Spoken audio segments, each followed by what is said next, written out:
Hey guys, so today I'm going to be going over rebuilding some of my second stage regulators for my Mare's Abyss, or Mares, whatever, Abyss regulators.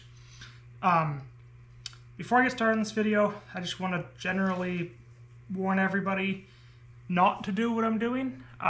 Unless you are extremely confident in what you're doing, you should take your regulators to your local dive shop and get them rebuilt. You just should. I assume no liability if you get hurt from watching this video. I'm simply putting this information out there as what I know. I am not factory trained. I am not an official scuba repair technician. I just work on my own gear because I find it enjoyable, and because of my day job, I have a little more experience working with regulators than the average Joe. But seriously, please keep in consideration this is your life safety equipment, and a failure in one of these devices can kill you and probably will kill you. So take it to the proper people if you're not 100% confident in your ability to rebuild it. Okay, that all the way, let's get started. So I have the factory service manual here, which is great. We are rebuilding 4 second stages, my wife and my's second stages only. We have 4 of the rebuild kits. These kits are for the Abyss Voltrex, which is this cover, the Turbo, which is what this is called. I know there isn't something called a Turbo. Somebody always mentions it when I call it the Turbo, but this looks like a Turbo to me. So the Voltrex, the Turbo, the Ruby Abyss Voltrex second stage. So this same kit and process is for all of them, and that's that. So to start off, actually, I'm going to remove all of my second stages from their hoses. So, first things first, I'm going to go in here. Nope, I got one loose. We're going to remove all of the second stages from all of their respective hoses.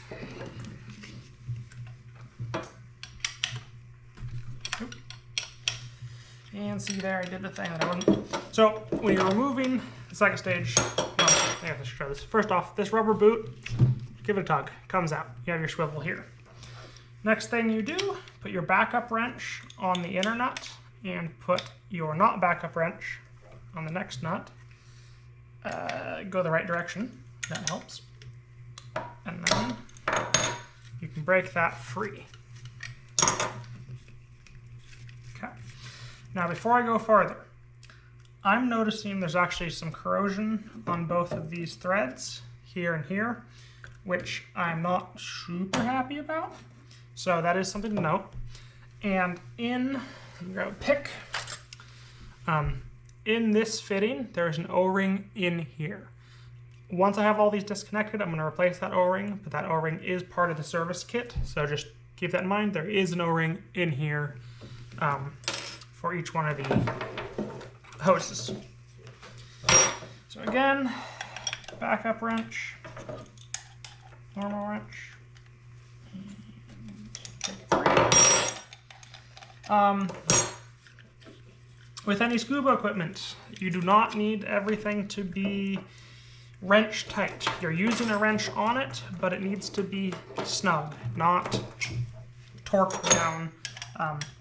Some regulators might have torque specs for these. I don't know them, but they do just need to be snug.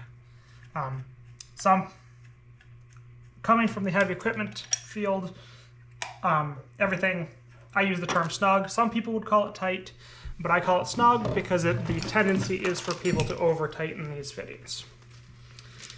Okay, so my regulators off the table, or my primaries.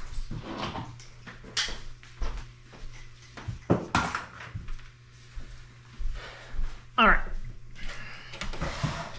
so now we have 2 of the Turbo style and 2 of the Voltrex style. It used to be where one of these each was for, my wife had one, and that doesn't matter. I'm changing which which primary these secondaries go with. So both of the ones with this plastic style cover are mine, and both of these with the turbo style are my wife's. Okay. So, first thing to do on all of these, well, let's read the instructions. The first thing the instructions say to do is remove the mouthpiece. So we'll start with that. I just have some side cutters here. I'll cut the zip tie. I don't super know why they always tell you to remove the mouthpiece. They just do. The kit comes with a new zip tie, so they say to do it. I'm going to do it.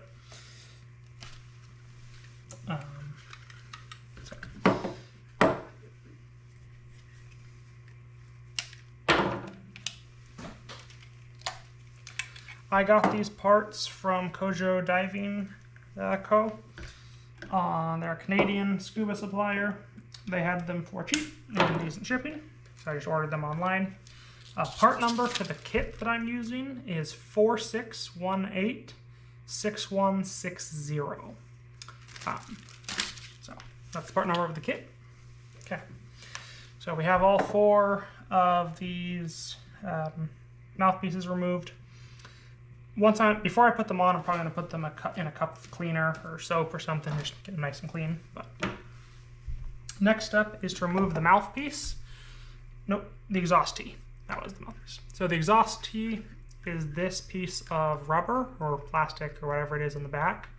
To remove it, simply, I kind of stick some fingers inside of it, or you can push on this front edge here, and it kind of peels off. It's not super easy, which is good, but it peels off like that. Looks like on peeling from the side where the air comes in is a little easier because there's a little less grip, but we're going to peel that off. So, in terms of service intervals, the general rule of thumb is once per year. Since the last time I rebuilt these, there's been 25 dives, so it's still a little early to rebuild them. But my wife and I are going to Roatan on a vacation where we're going to do about 30-35 dives. So I would like to have these completely ready to go before that trip. So that's what prompted the rebuild. I'd rather rebuild them before that trip than have an issue on it. Now, things that the rebuild does not cover, unfortunately, the one thing it doesn't replace, this kit doesn't replace, is the diaphragm at the front of these regulators, which looks like this.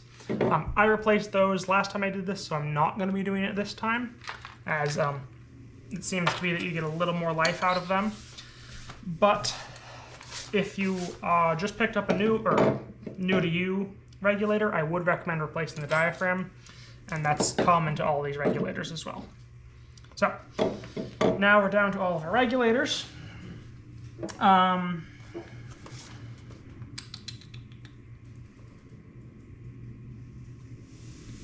Now it says to remove the hose. I've already done that. Remove hose connector assembly from second stage. 28. So there is a parts diagram in the book. It's saying to remove 28,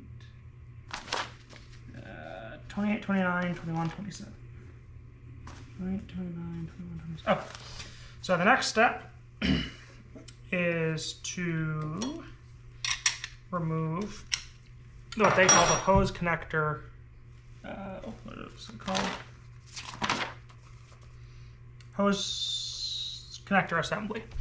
So you just use your wrench, loosen that, and that should thread out. When you're threading that in, because your poppet seal isn't here, push the button to pull the poppet in so that you don't score the seal. My seals are pretty scored up already, so I don't love that. But I've done a lot of adjustments on these, learning about these, so I'm hoping to get more life out of my next set.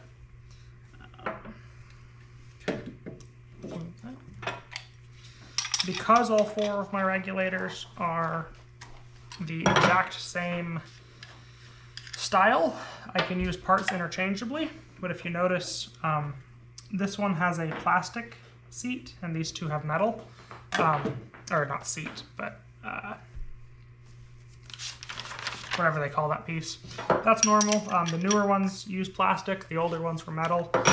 As far as I know, it's not super important which one you have, but the new ones are always plastic.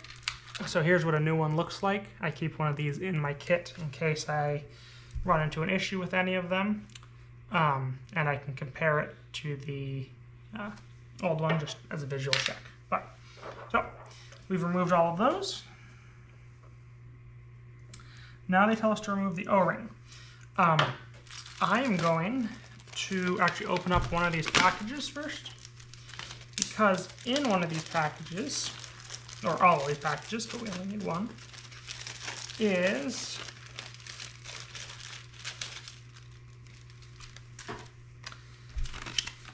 an O-ring size chart. There are 4 sizes of O-rings for this job.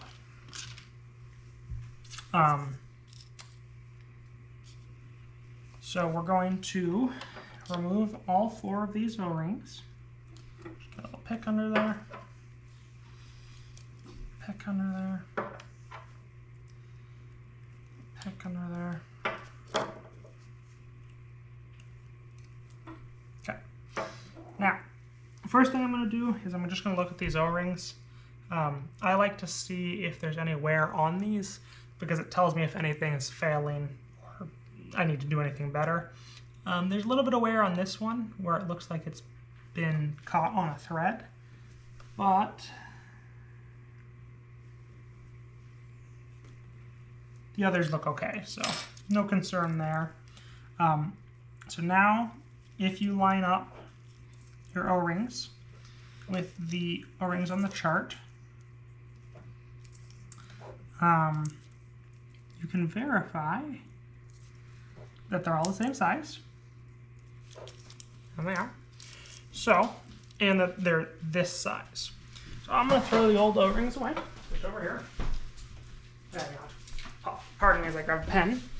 I'm going to write the name of what those came off of. So those came off of the hose connector. So the largest O-ring is the hose connector O-ring. Okay. Now using a seat connector, 21. Okay, so now it's telling me to remove, they call it the seat connector. So I need a metric wrench. This is, yep. So now in here, there is the seat connector.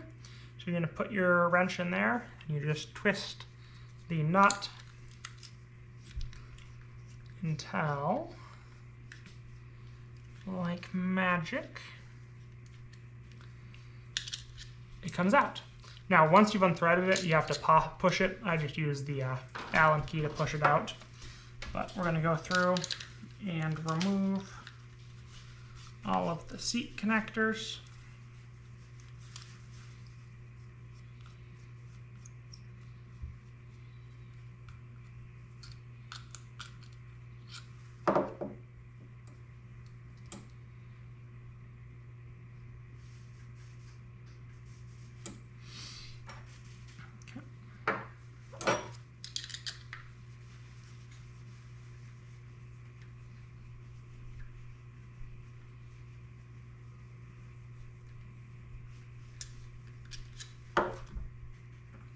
That was the plastic one.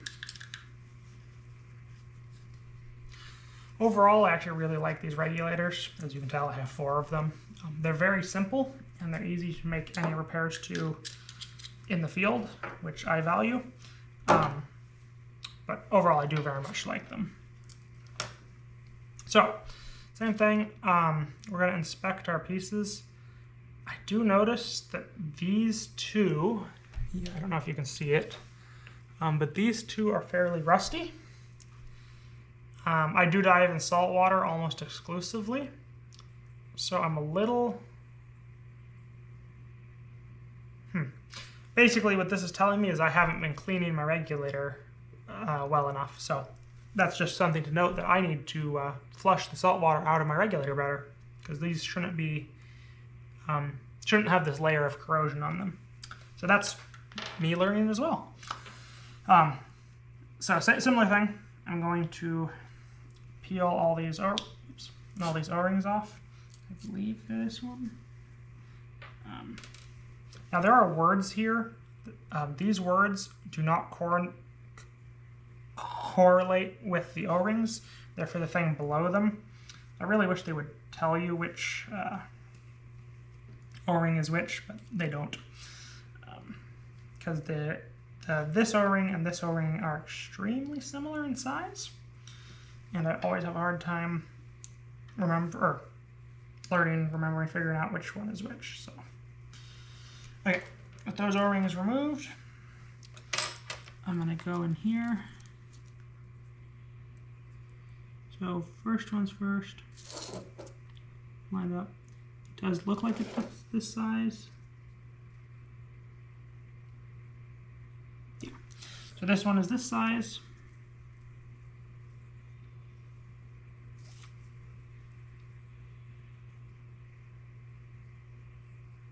That one is that size.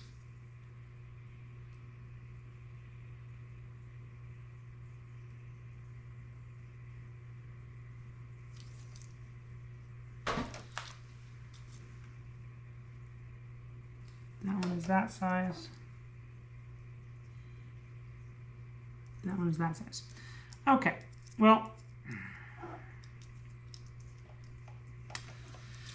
that means that two of these O-rings were the wrong O-rings for when they were last time I assembled these. So let me see if I can suss up which O-ring is supposed to be which. 27, part number 27 should be O-ring 2050. Oh wait.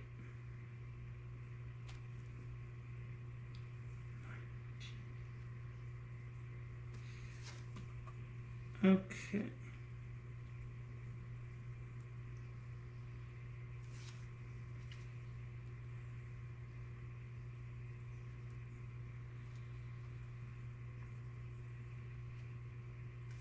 So on the Mare's Abyss, they use a 1/2" O-ring, a 1/2" seat on the back end of the seal. Sorry. They use a 1/2" hose, and the hose goes back to a 1/2" port on the first stage. The rest of them are the 3/8 size. So the larger O-rings, which they give you 2 of, are for, because 19 O-ring,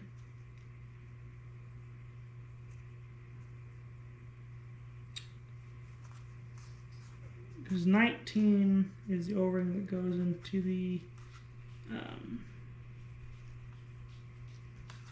the first stage. 27 is the O-ring that goes here, and the O-ring for the second stage connection. So I'm going to take a moment, pardon me as I Google this, to figure out which one is which, because the part numbers have changed. So Abyss,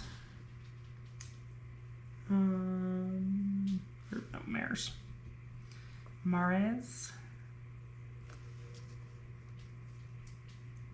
27 should be 110205. 110205.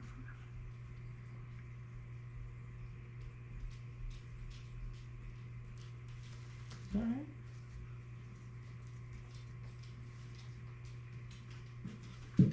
That returned nothing, but it is a 2025 O-ring.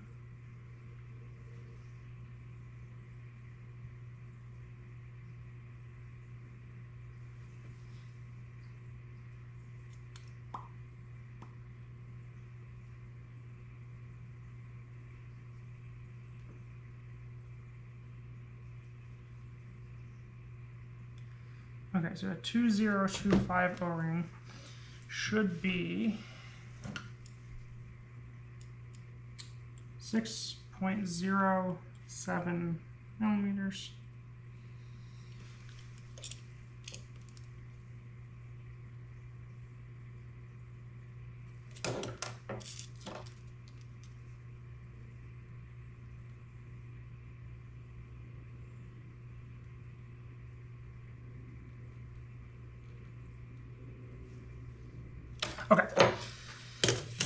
So, O-ring, and I'm going to write this in my book so I don't mess it up again. O-ring 27, which is for the connection, the end of the hose and this seat, is part number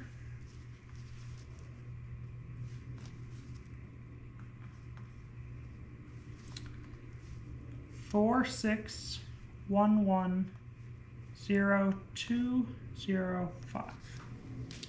Okay. And again, so I'm going to do 3/8 hose and pop 1/2. So on these regulators, I'm actually switching to 3/8 hoses only. So I won't be using this O-ring at all in my rebuild. Okay. So now that we have that figured out, throw those O-rings away. Sorry for a little detour there, but that's something I wanted to double check. And again, I am not a professional at this. I just enjoy it and figured I would share it with you guys, but consider this more of a enjoyable video than a how-to guide, because I am not trained on how to do this.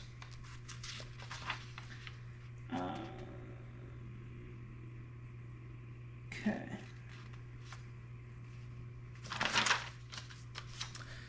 Now, remove clamp ring screw. Okay, now my least favorite, we work with my least favorite part of these, although it's, I don't mind taking it off, it's putting it on that's an issue, is now we take off the clamp screw.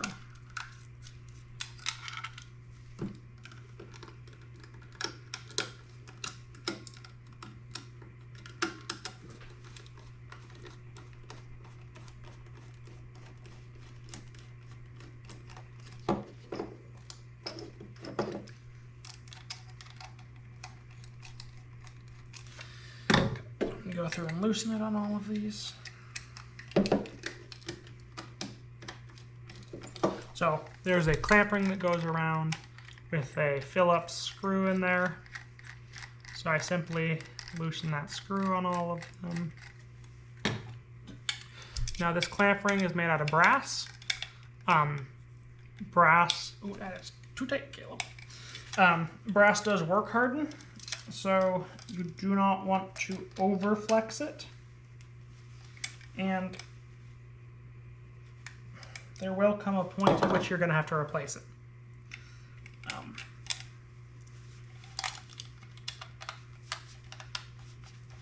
But once it's in place, it's pretty solid, so you don't need to routinely do that. If I was, because these regulators are 20 plus years old, if I were setting up a emergency parts kit, I would carry one of these clamp rings and one of these face plates, as plastic gets old and these clamp rings work hardened. But you shouldn't have to replace it every time. Okay, I'm going to take a break and work on this screw for a second, and I'll be back in a minute. Alright, I got it loose. I just needed a better screwdriver than my little portable kit one. So, once you get that screw backed all the way out, we can move this card out of the way. Okay. So, once that's backed out of the way, it does come all the way out of the second piece. You then, make sure it is out all the way. There we go. Okay, that's fine. Then you can split that ring over here and walk it off gently. This is one of the more nerve-wracking parts of rebuilding these to me. It's getting this ring off because I don't want to overbend it. but you just kind of work it off like that. You may have to pull on the ring side to side to separate pieces, or to open it up a little bit. But again, be incredibly careful if you're doing that, because you don't want to buckle the brass down here. So there's one ring off. There's our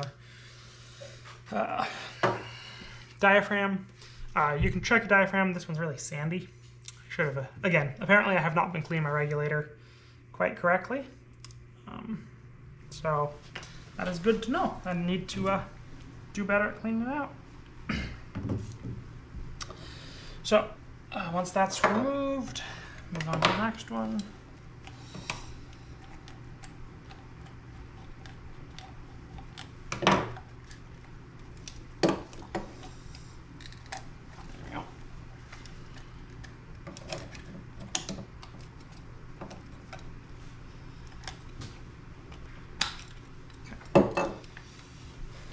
Ring. Now on this cover piece, you can check this edge and make sure it's not cracked all the way around. That's some of the problems I've seen.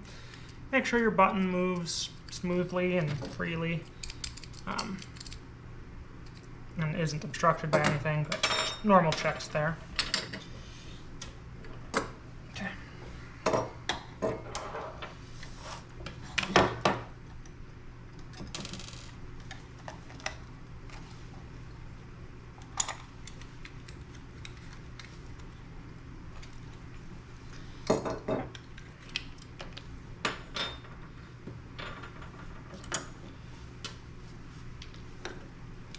So like on this piece,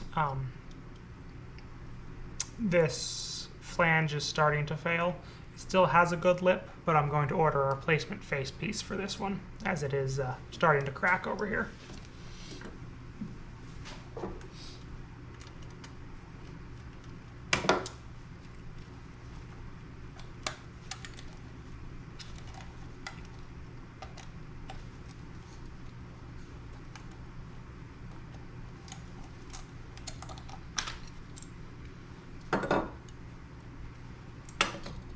Okay, here's a perfect example of another failure.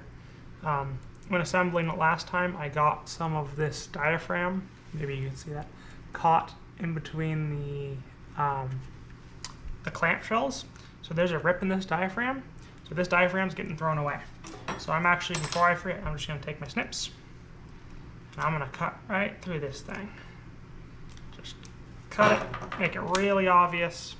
I'm going to destroy it so that I don't grab it by accident. So, thankfully, because I have them in my kit, let's grab a spare. Oh look, a spare. So, we have a spare one of those, handy, ready to go.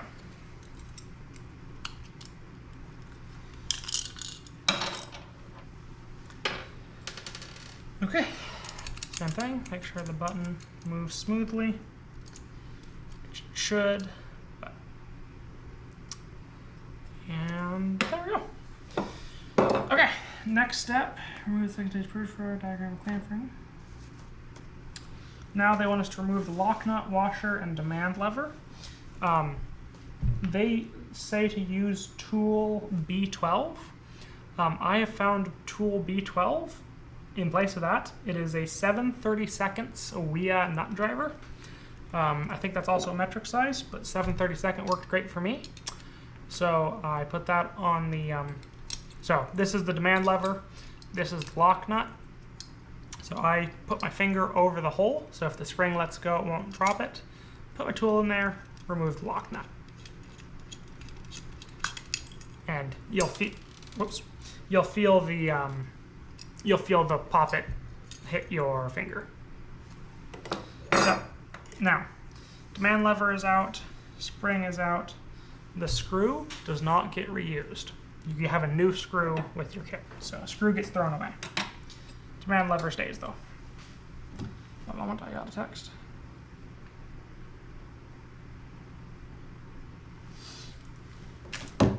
So then the body goes over here, and we're going to do the same thing here. Because these units, again, are identical functionally, I'm not keeping track of which one goes where, or which piece is for which unit. But if you're rebuilding 2 regulators, do them one at a... Sorry about that, battery died while I was talking. I also noticed that in between the demand lever and the lock nut is a washer. So the washer from the first one I took apart sprung out somewhere. So I'm gonna have to track that down. So I'm gonna finish taking it apart and then track it down.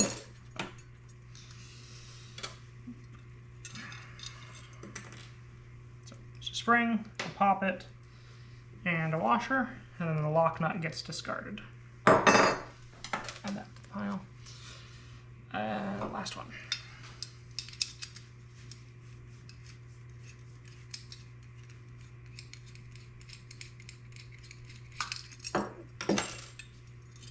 Okay. Spring, lock nut, poppet.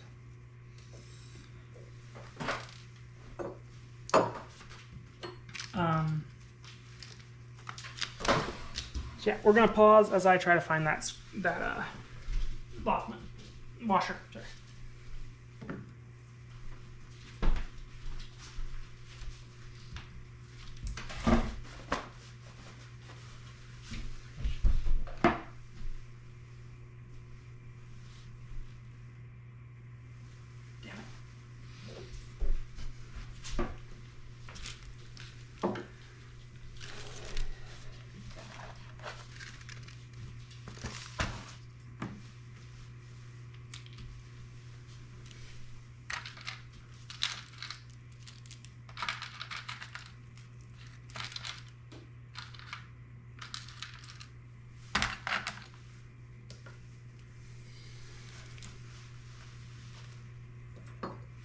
Found it. It was just in the regulator body. Okay. So, next step is remove exhaust valve. So we take the exhaust valve and pull it out. Easy peasy.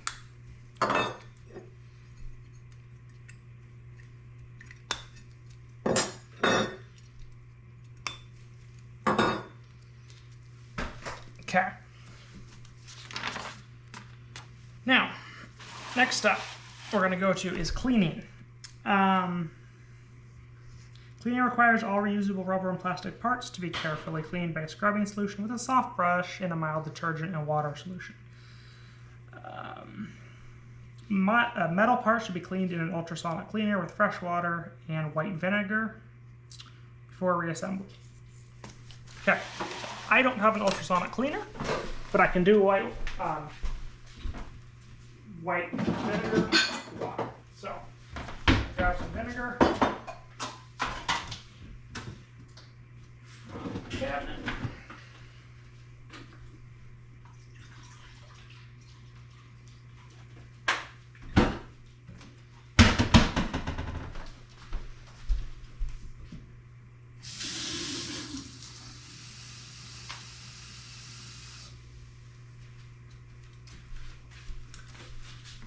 Okay, one moment.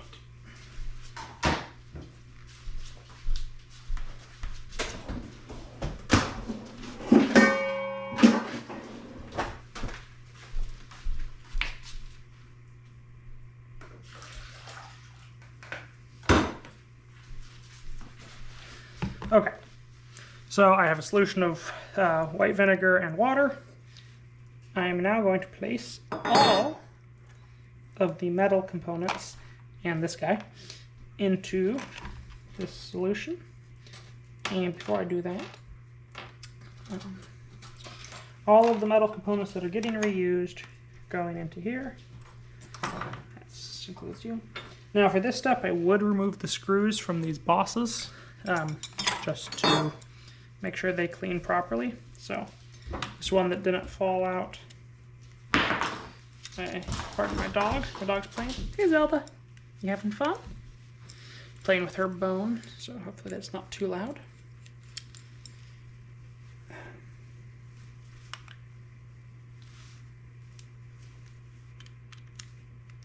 Well, this screw is captivated by a piece of red paint. That might be intentional, but none of my other ones had it. So I'm still going to push it out. Okay. Screw. Head ring, spring. Now, these pieces, those pieces, all the pieces of metal in the bucket. Now, the reason I waited to get these put in there is because these have seals, which we need to pull out. Now, I have a somewhat stupid but fancy trick to get them out. If I can find it in my kit here.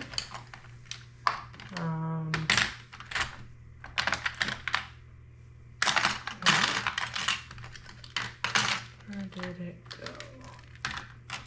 Is it in here?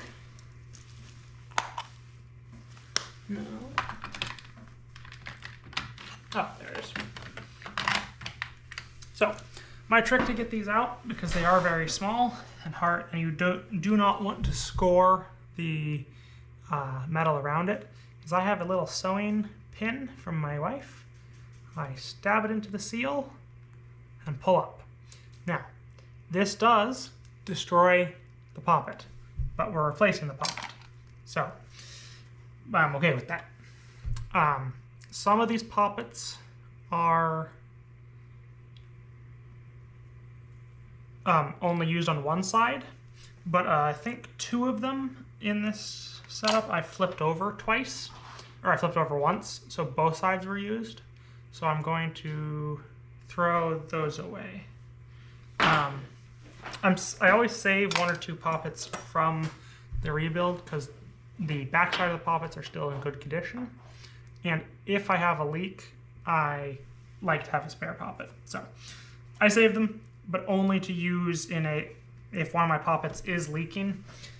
If I then replace the poppet with a new one and the next time I'm at home. So it's only for 1 dive maximum, just to save a dive kit kind of idea. So with those parts, and these as well.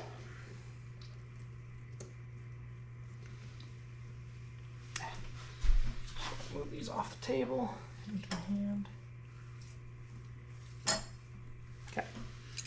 So with those parts in this bucket, I'm going to fill it up the rest of the way with water, shake it around, and let it soak for over an hour. So give me a second.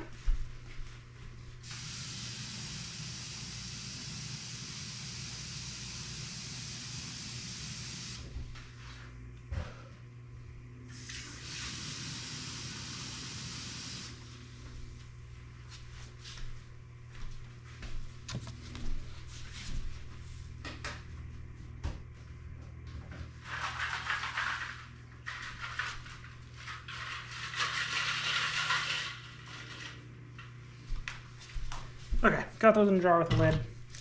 So now I'm going to let those soak. And in the meantime,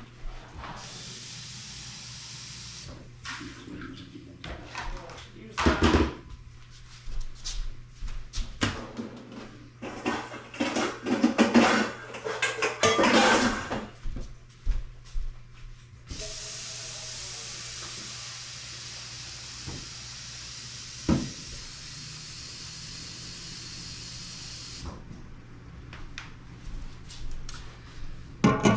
Is to pop it.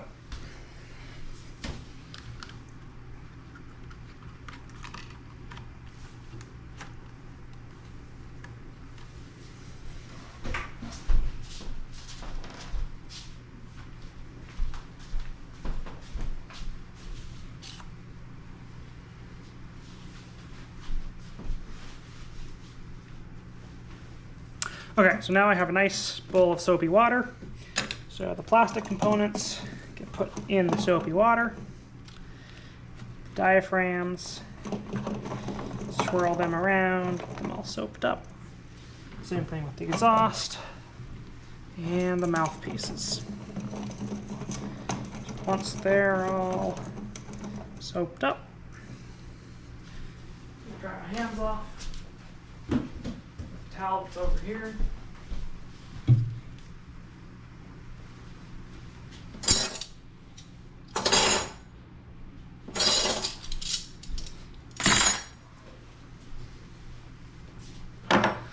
Okay, so now that those are soaking, I'll keep agitating them every 10 minutes or so, but now we wait for them to soak and clean up, and I'll be back once they're done. Okay, so I sorted the O-rings into various bins, just have them here. So I'm going to change the O-rings in these while my other parts soak. So, got a hook pick here.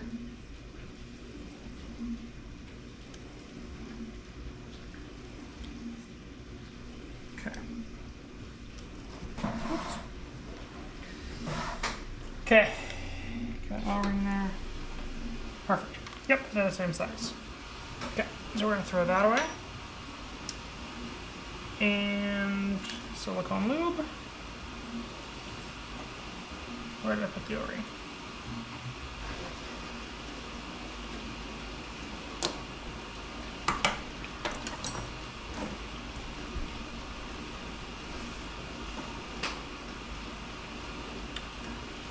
Okay, so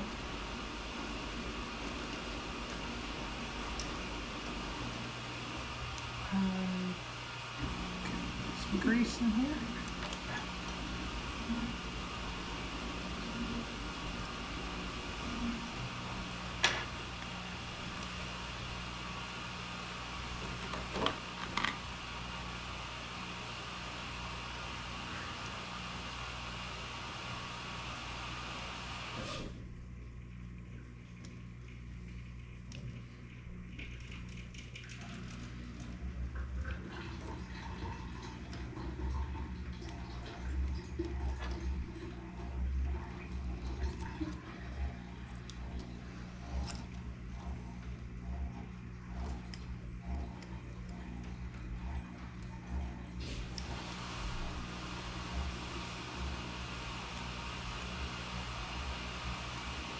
Okay, one O-ring done.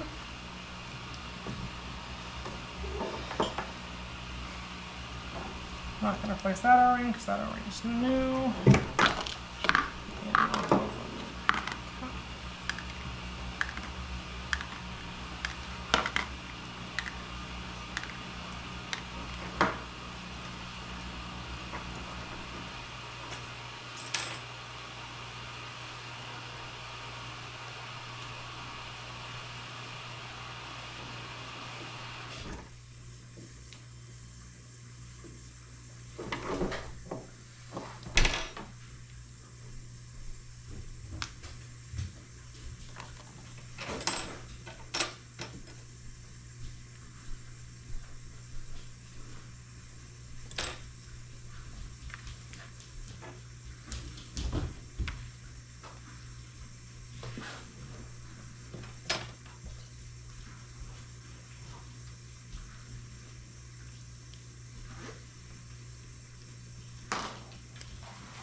Okay, regulator's done.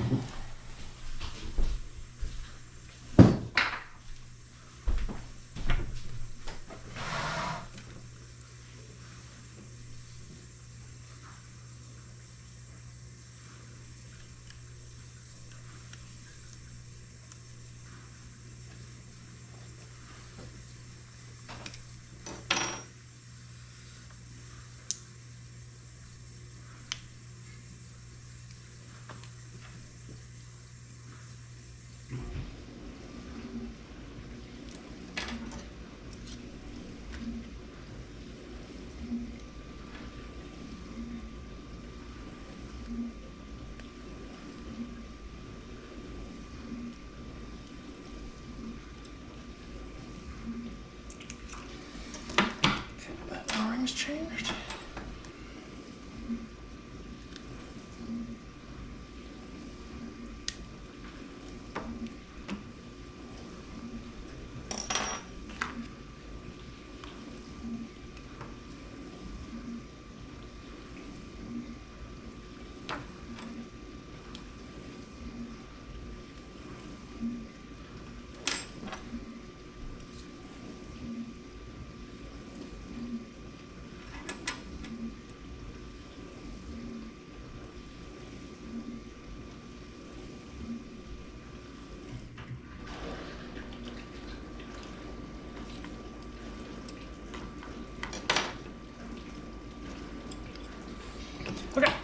changed all those out.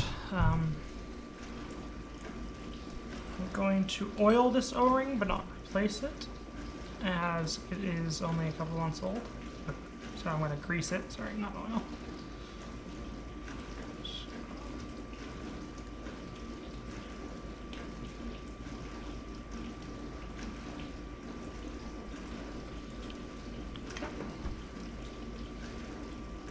Hose is new as well. Okay. So, once the other parts are done soaking, I'll come back. Okay, I'm back. I got all the parts washed off, and they're over to my side here. Looks like an old O-ring. Yep. So I got all the parts washed off and ready to go over here. So we're going to start the reassembly process. So, we're done cleaning.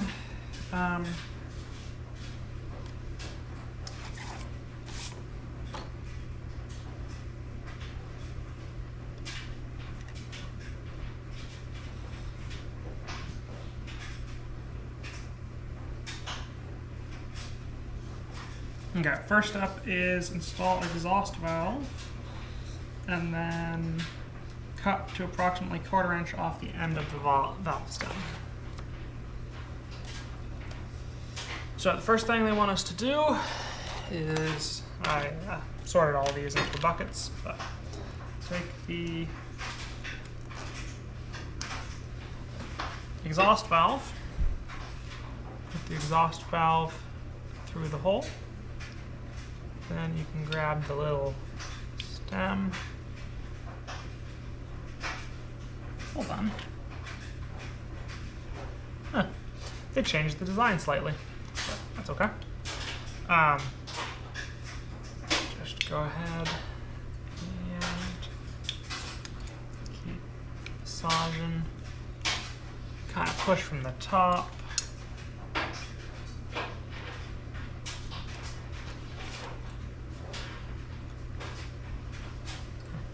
Not a huge fan of this new design. It's a little hard to get in there.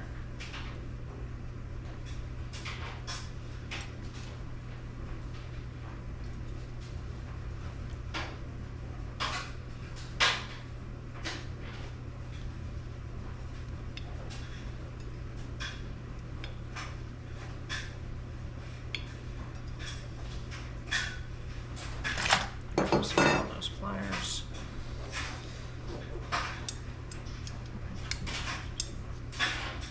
There we go. Use needle nose pliers. Make sure that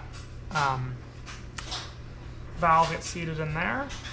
And then they want you to cut off the stem till it's 7 millimeters, I think they said. Yeah, 7 millimeters. So measure for where that is. Okay. So then cut it. And double check. Yep. Okay. So, exhaust valve 1 is installed. So now I'm going to go through and do the next 3. Take it, set it in the hole, grab it with some pliers. Yeah, definitely use pliers to get that in place. It's a lot easier. See what that would be.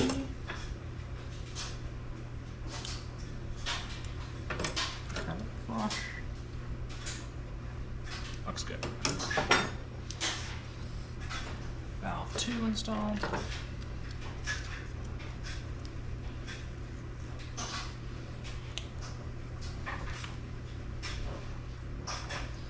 Feed it in. Tug it through. Mark where 7 millimeters will be. Cut it. Check it. Looks good. And last one.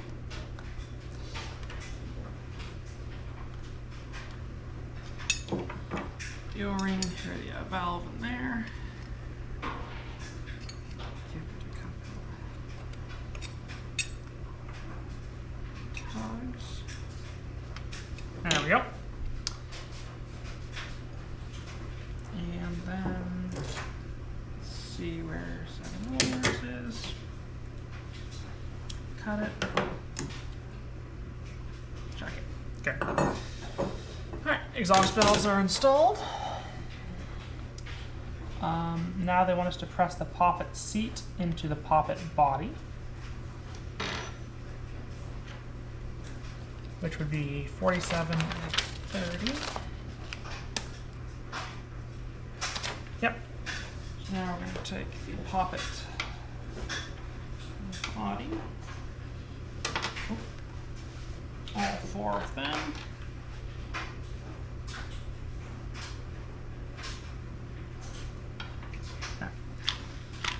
So we take the poppet seat, and then we just press it into the face of all of these. Perfect. Okay. Place the poppet onto the tool, and spring over the poppet, and so spare poppet.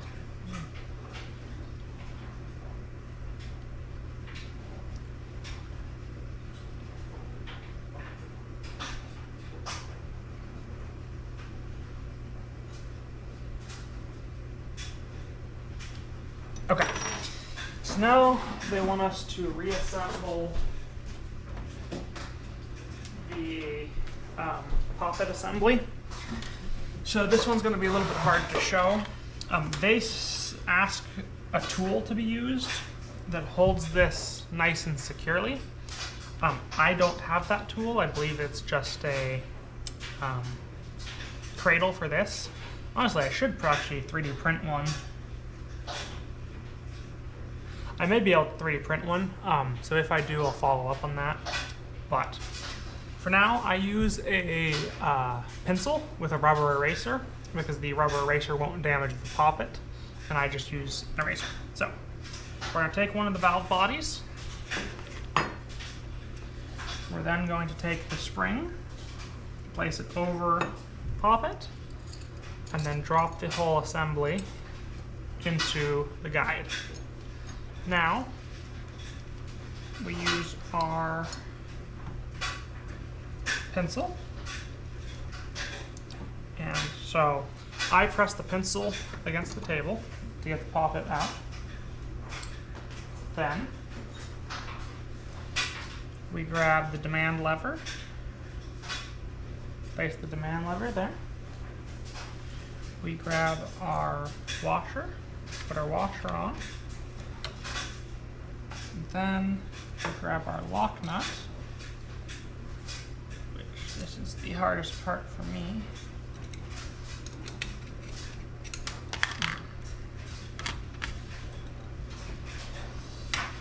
So if you're struggling to do this like I am, you can put a little dab of silicone grease in your wrench, and a little dab of silicone grease will hold it in. Then place the nut on the driver and tighten it a little bit. Okay. So now we have the poppet with the spring in here, the demand lever, the washer, and the lock nut. So I'm going to do that to the next 3 bodies. So next up, spring on the lever, lever in the body. Put a smidge of this in here again to hold the nut in. Eraser.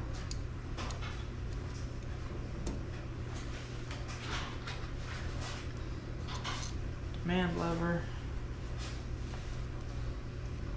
Washer. Nut. Okay.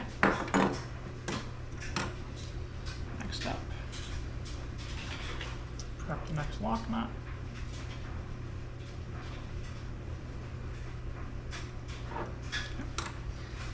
Grab the next body, spring over there.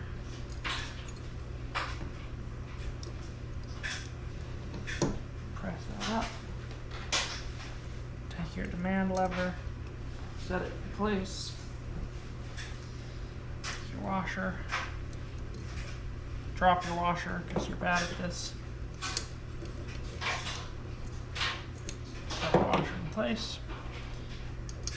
And thread on your lock nut. Okay. Last one. Just prep this in there. Spring over here. Spring goes in there.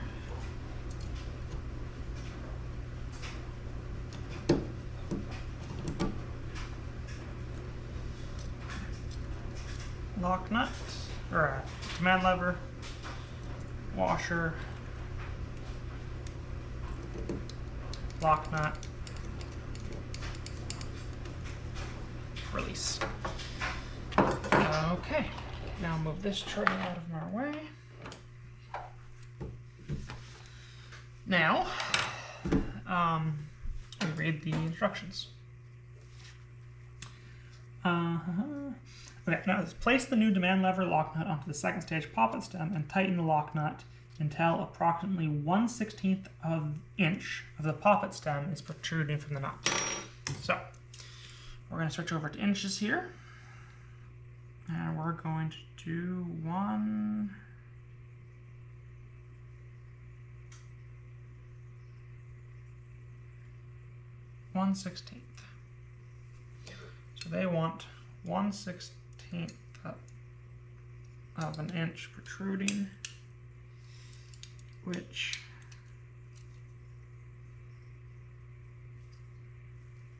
okay. Gotta turn this nut in a little bit.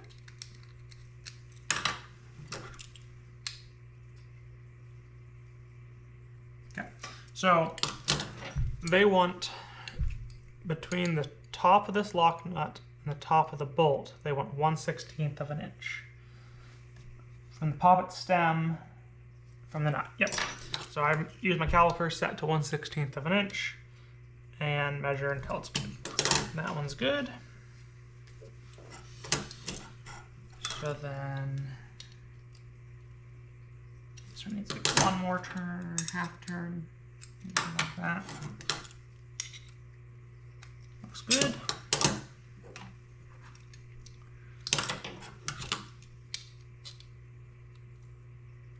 That one's good. This one needs half a turn. Yeah, a little more. This wrench really is invaluable for setting these up. First time I set these up, I didn't have that wrench and it was rough. Okay, so those are all set up. Now you can also kind of compare the demand levers height and make sure that they all look roughly the same. Mine do, so I'm fairly confident that step was done right. Or the same on all of them. No, do not over tighten demand locking nut. It will cause it to free flow. Yeah. Now they want you to place the O-ring on the hose connector and the O-ring on the seat connector. So 28 and 21. 28. Okay, so now they want us to put our O-rings on these. We'll grab the two O-ring trays. Gonna put silicone grease on the O-rings this time because that's actually what it says to do. Rub it around a little, get them all lubricated.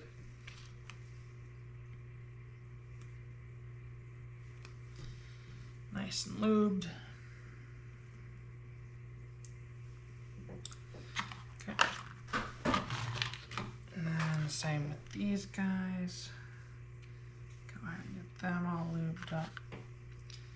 When you're working on these, you want to make sure your table's relatively clean, or very clean, because you don't want a piece of dust or debris to get on these O-rings, because that can cause them to fail. So now I'm going to take the O-ring and roll it on over. Personally, I rolled them from this side on rather than going over the threads, so that I don't risk damaging on the threads. It doesn't specifically say to do that anywhere. I just think that makes sense.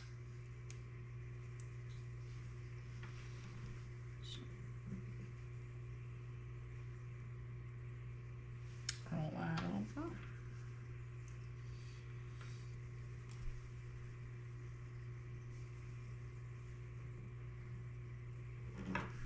Oops.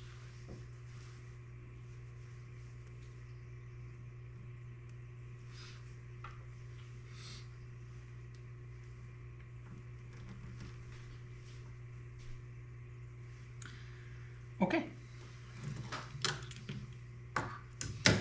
Now we get this piece, and I just have to remember. Yeah. So on this piece, there is a nut and then a chamfer smooth section, not a chamfer, but a ring. The O-ring goes on the ring side, on the flat part of the ring side right here. The O-ring does not go over here.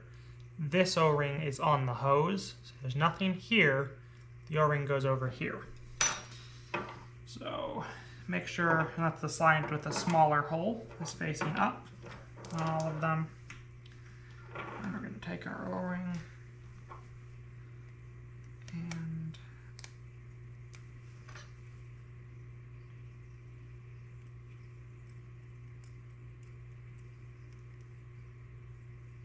gently coax it on. Once you have the O-ring on, please inspect it to make sure you didn't rip anything. It looks good there.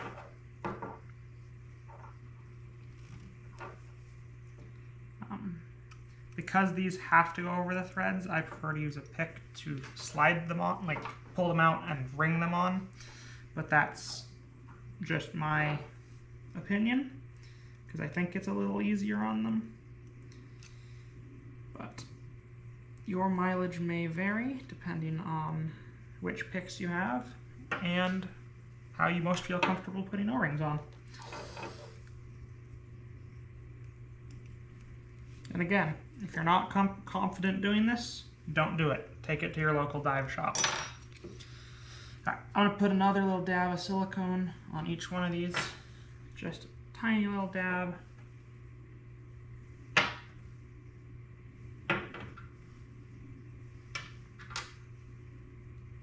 I don't dive nitrox, so I am using silicone. If you do dive nitrox, you need to use crystal lube or whatever.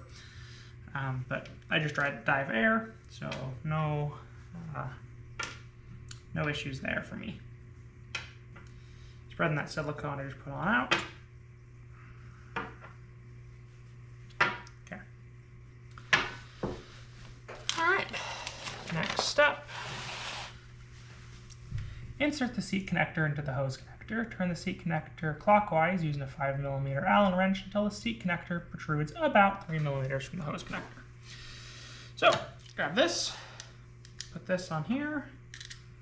So, we put the seat on the, I'm going to call this the seat and this the hose connector. We put the seat on a wrench. We press it into the seat connector. I like to twist it as I'm doing that because I think it's the way you're supposed to do it. Now we spin the hose connector until it starts to protrude, and we're going to set up our calipers for 3mm. And then we're going to make it protrude said 3mm. So turn, turn, turn. Okay. 3mm. Same thing. Oop.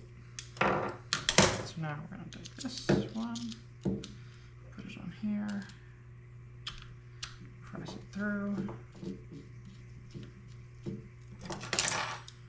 turn it until 3 millimeters. Oops.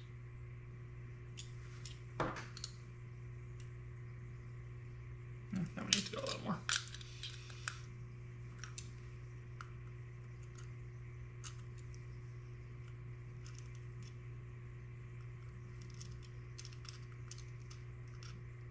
Okay, 3 millimeters. 3 millimeters.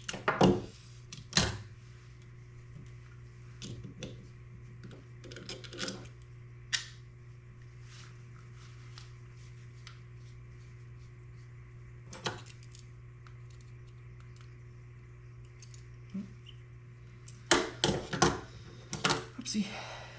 0.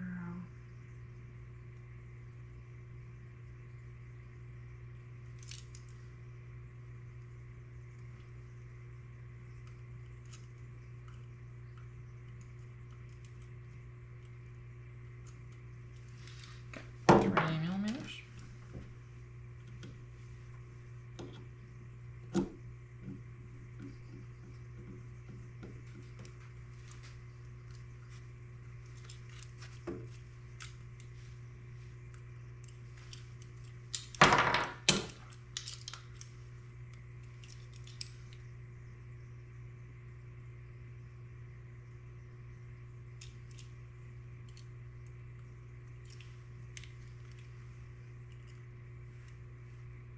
Three millimeters. One of the tools that I don't have that would make setting these up easier is called an inline adjuster. It goes in here and lets you adjust it once this is in place. I don't have one of those, but I think that might be one of my next purchases because that would be nice. Okay. Seat connector must not protrude more than 3.8 millimeters from the hose connector. Check with gauge. Let's see if their gauge is to scale. Seat connector adjustment.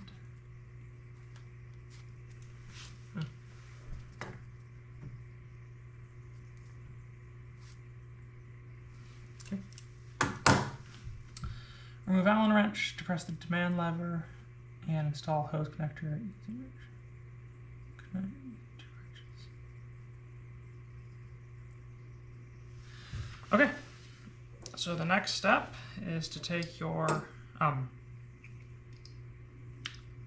hose connector and install it into the body. Again, we already pre-lubed these O-rings, so we're good. Now this is where I gotta be clear that you want to press the lever down whenever you're turning this. Otherwise, you'll put a groove in the gasket. So you want to press lever, thread in, grab your wrench, tighten this. Now, you do want this fitting to be tight, but you do not want it to be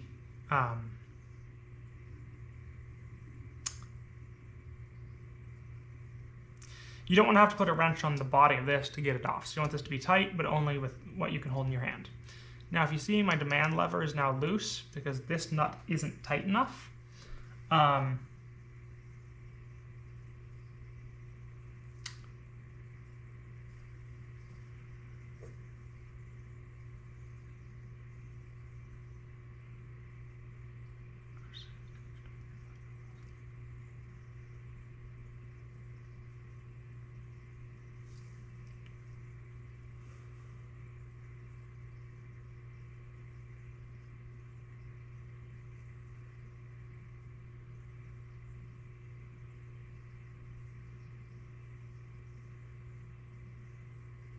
Demand lever height marked on the stage.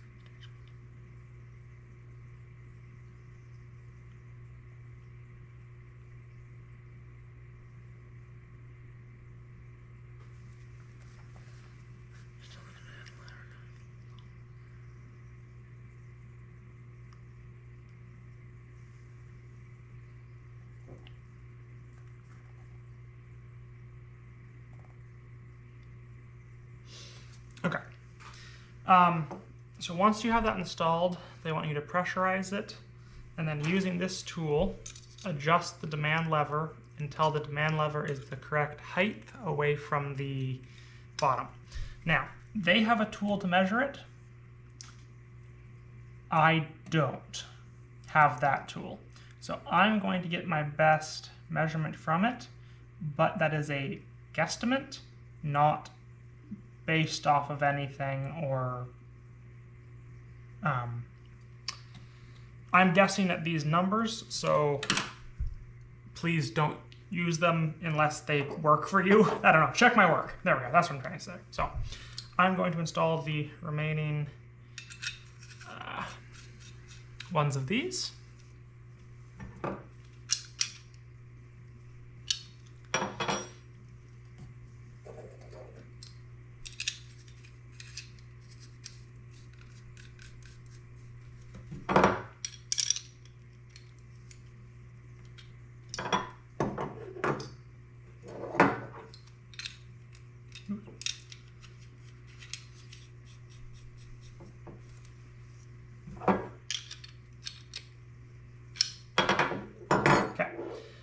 Stand by for a second. I am going to pick up a gas bottle or tank and get it pressurized and set up. So give me a second, I'll be back. Okay, I got a tank over to my side here. I don't know if you can see it, but it's over here. And then I got my reg set. So first thing I'm going to do is I'm going to connect one of my hoses.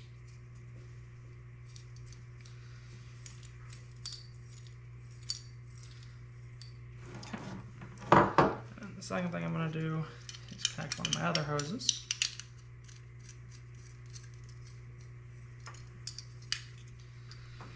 Now, adjustable wrench on there, non-adjustable wrench there. Give her a little snug. So remember, you have to use a backing wrench here. Snug it up. Okay. Same thing over here.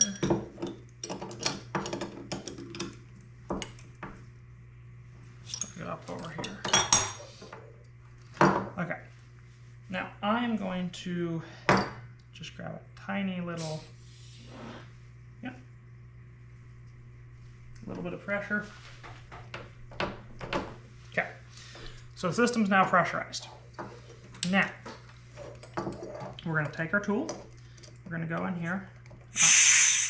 I'm going to adjust this lever until I'm going to adjust the nut until the lever starts coming up.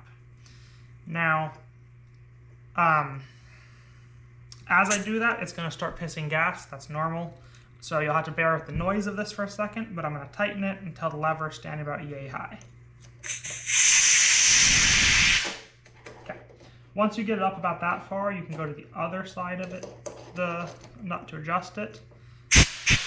And then when this lever is pushed, air comes in. So I'm going to do the same thing for this one.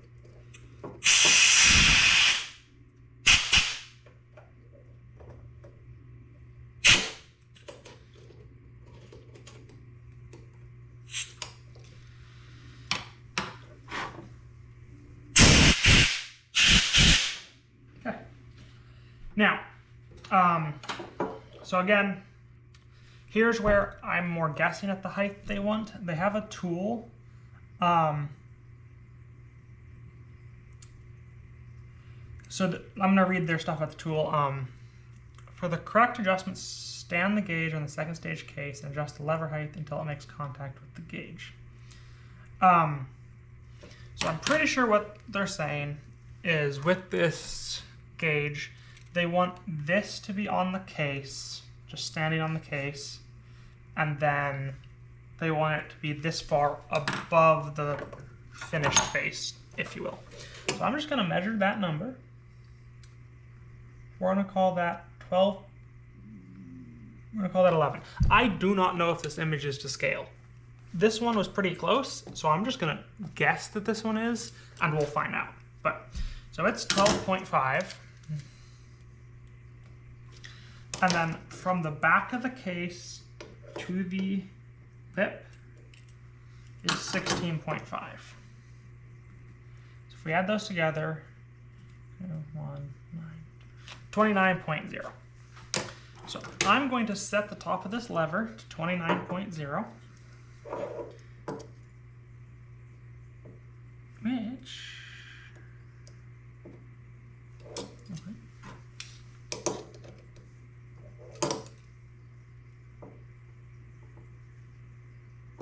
okay. So this one's set for 29.0.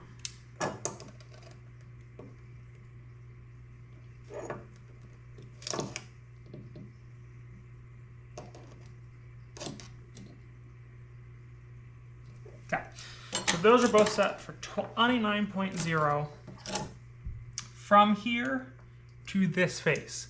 I do not know if that is the correct number, but we're going to find out together. So this is me going a little bit off book here. Let me read through the instructions again, just to make sure we're good. To tighten, press the release, down, yeah, so if you gives you all the air you could need.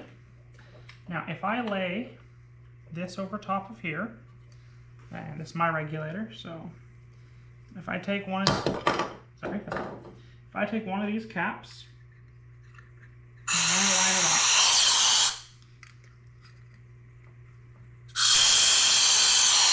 see, it free flows. So 29.0 is not the number we want. Let's try 29 point.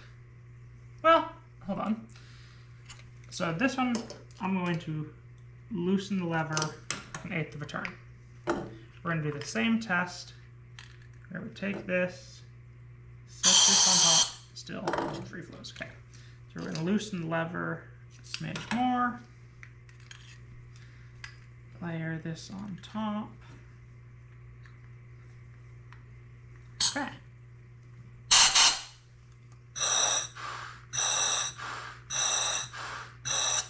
So, at this setting, the purge button works great, and it breathes great. What I'm actually going to do now is I'm going to put this on, I'm going to hold this in place, and I'm going to put it in a bucket of water to test it underwater. So stand by as I grab a bucket of water. So I just moved over to my sink to test this, because that's easier, and I made a mess earlier. Oops, sorry. I was working on this regulator. So, put the diaphragm on, put the faceplate on.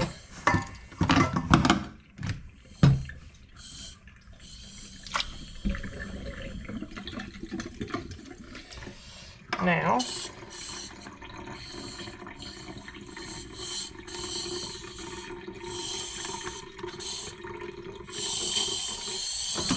okay, I'm noticing that that's still free flowing a smidge, so I'm going to loosen the screw just a hair.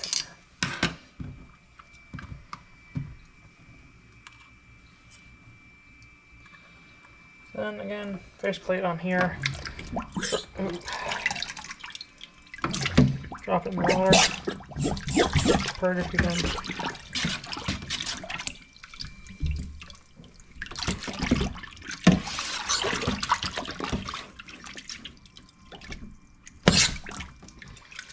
It's not free flowing, so that's good.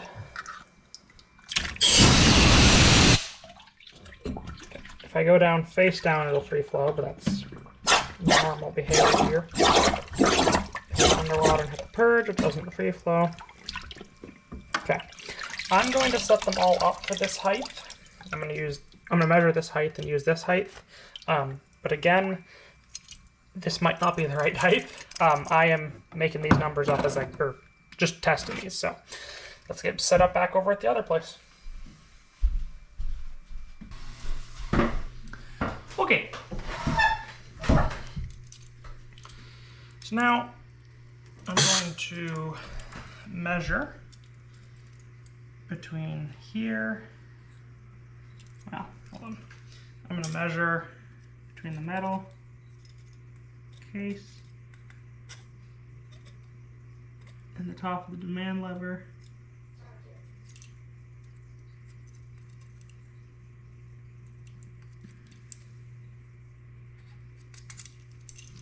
It's hard to do.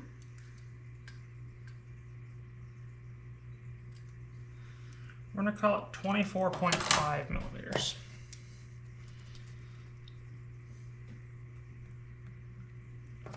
Okay. Now, I'm going to set this one to 24.5 millimeters. Oops. Which means down. Oop, too far.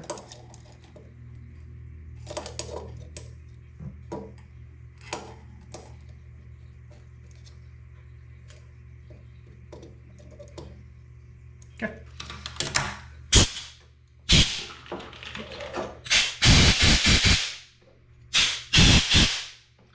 Try those out a little bit. Okay, now I'm going to finish up this regulator set before going on to the other one, just to clear off the desk a little bit. Now,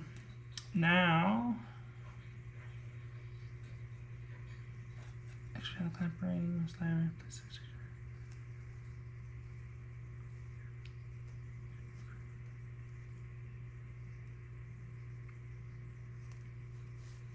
Okay, so I'm going to I'll leave it pressurized, it's fine. There it is. Okay, so now this is my primary cover. I'm going to place it on here. Take my adjustment ring. Now, so you place the diaphragm on, place the cover on, make sure it's lined up, make sure that your logo is straight in the way you want it. Then you're going to grab an expansion ring. You're going to expand it a little bit. There is a slight bend to the ones I have, at least. I put the bend down.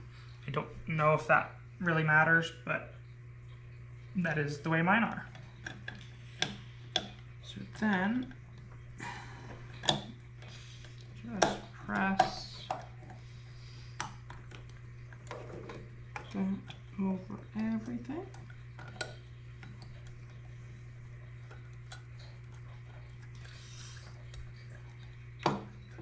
Then just like that.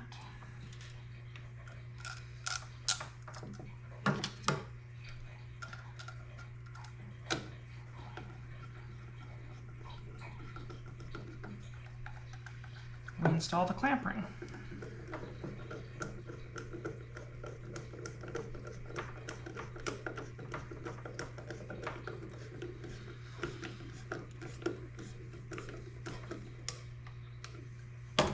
Okay.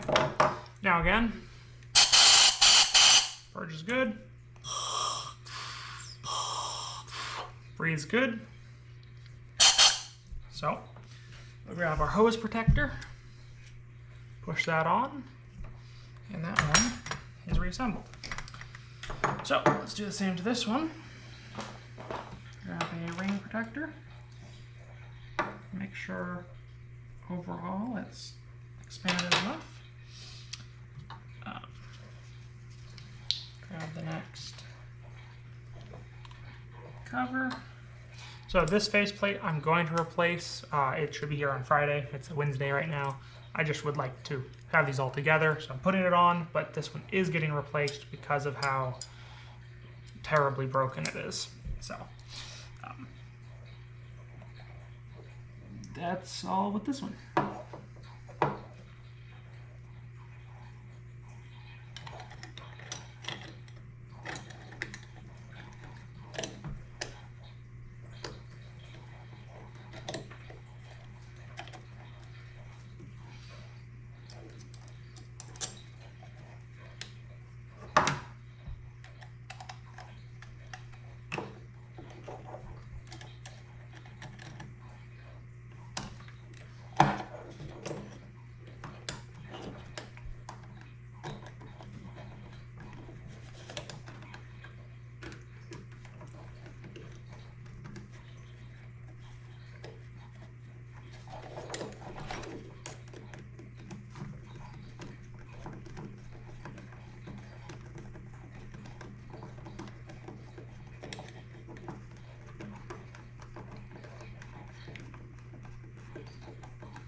now, purge button, that's good.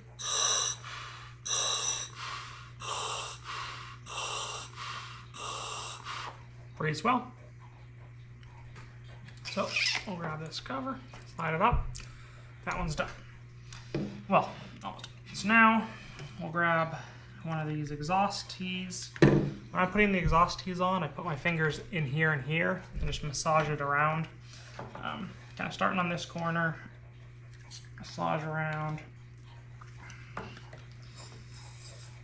And then with just a little bit of fiddling, you can get the exhaust tee to snap right on.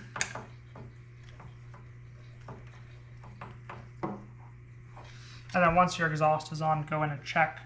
Make sure you can see the ring it slides over all the way on the inside. I don't think you can see that, but there's a ring. Make sure it's not lapped over the ring. So there's that exhaust tee. So this ring you want to be able to see completely inside.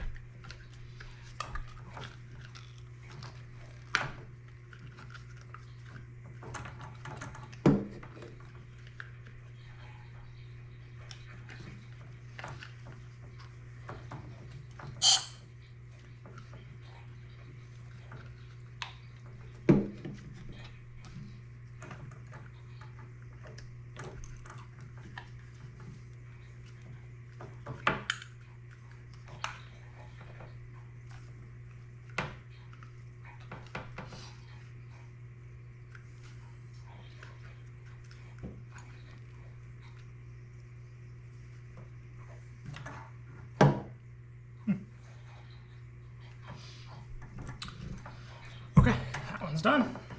So then we're going to grab our mouthpieces. The mouthpieces have words on them and a side that says up. Oops. I don't know that this style matters, but the words go down, the up goes up. Go figure. You just press your mouthpiece on as per usual. Oh, other way. Press your mouthpiece on. And then kit came with zip ties. So take a zip tie.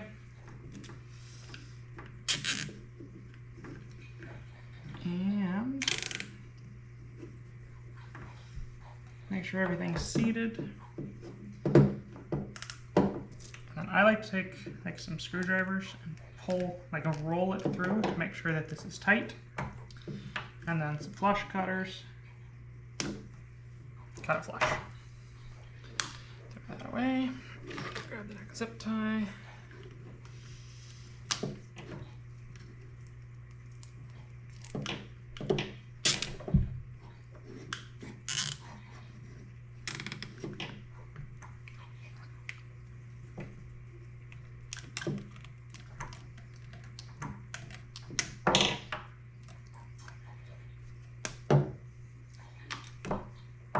Okay, now do a final breathe.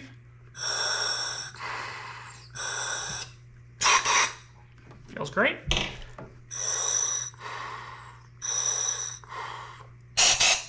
Yeah, those both feel great.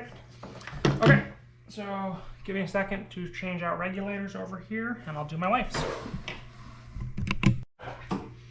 Okay, switched my wife's regulator onto the tank. So let's go ahead and, yep, I already changed those O-rings, so we're good there.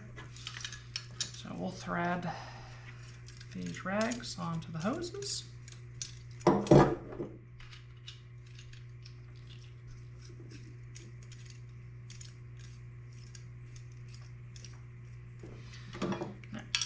Backup wrench.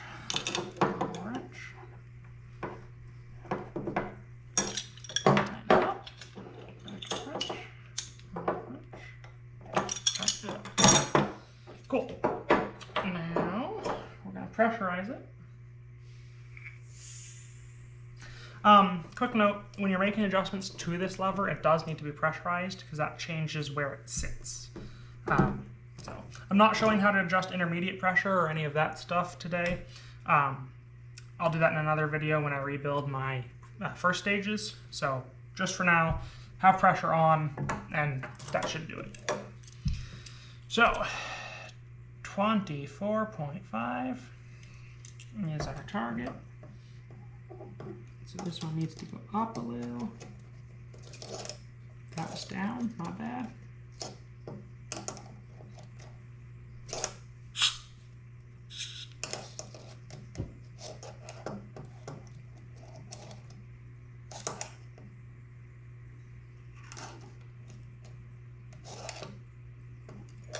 Okay, this one needs to go up a lot.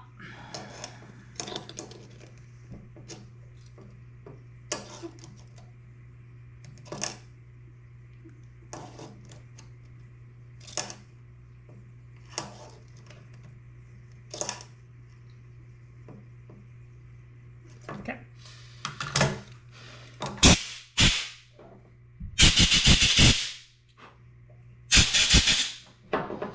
Clear out any air that was in there. So next up, diaphragm.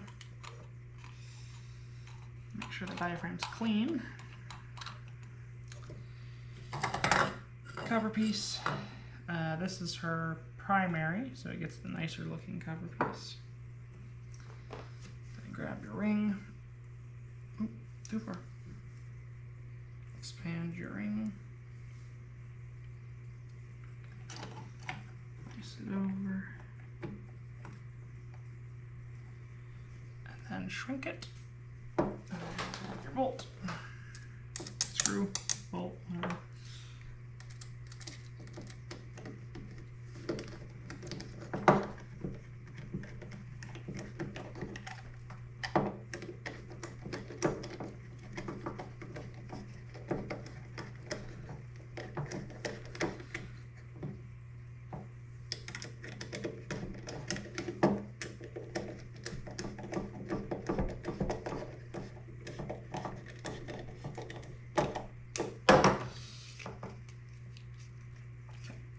Tie your protector up.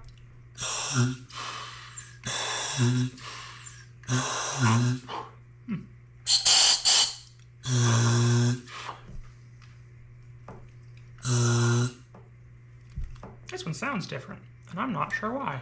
I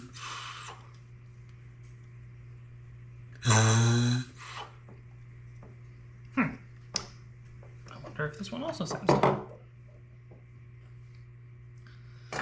Alright, set the diaphragm in place.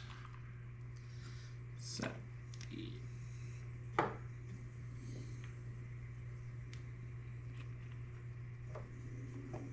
so I hear this one free flowing. So let me see if I messed up my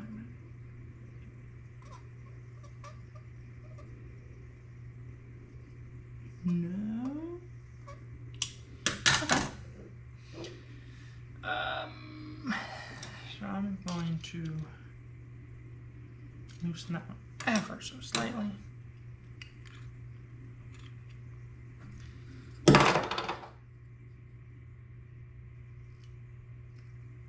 Pop the fascia cover on. I went the wrong way.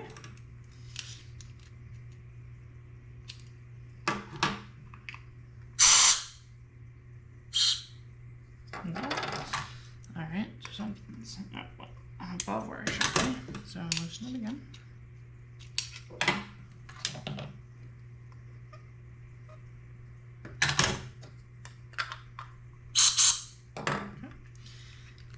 Let's add in our diaphragm.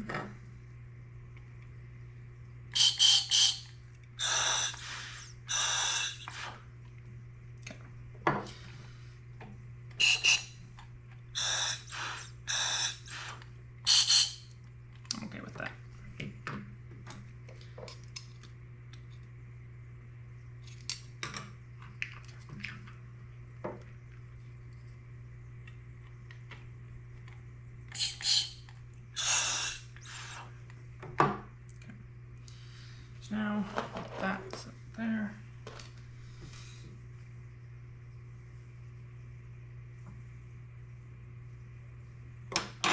And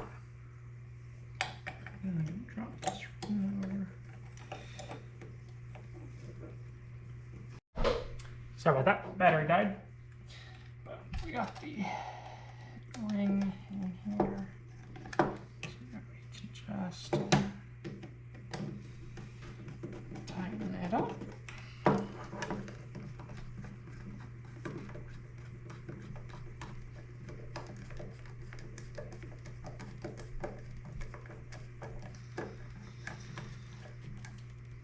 Just like that.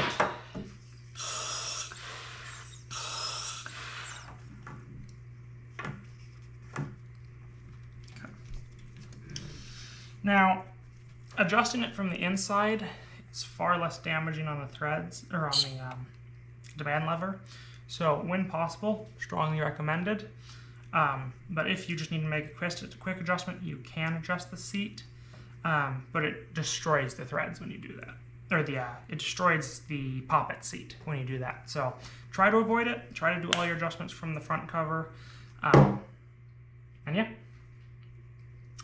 So this is my wife's secondary, so it's the bigger nozzle.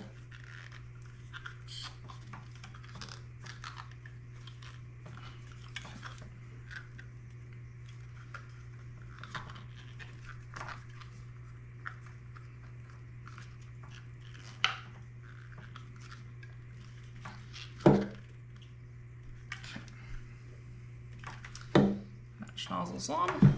Now this one is her primary, so it's the smaller nozzle, or exhaust T, whatever.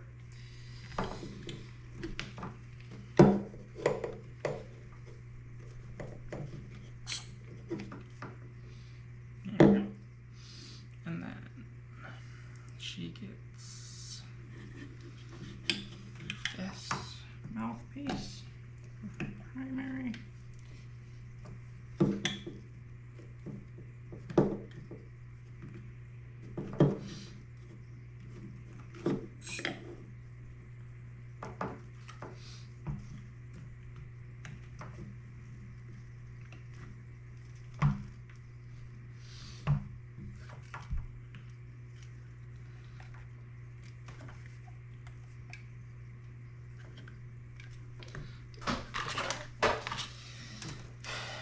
Zip ties. Okay, goes this way.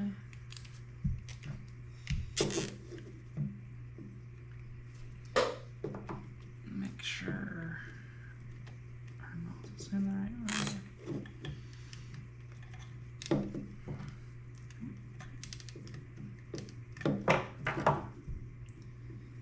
Snip.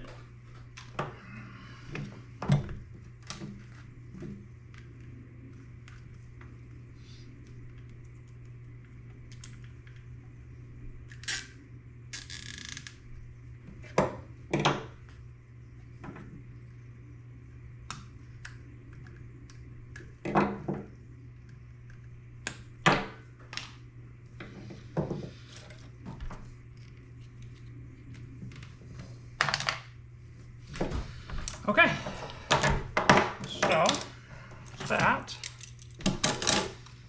is the end. I'll breathe off these. That was so loud. Try our secondary.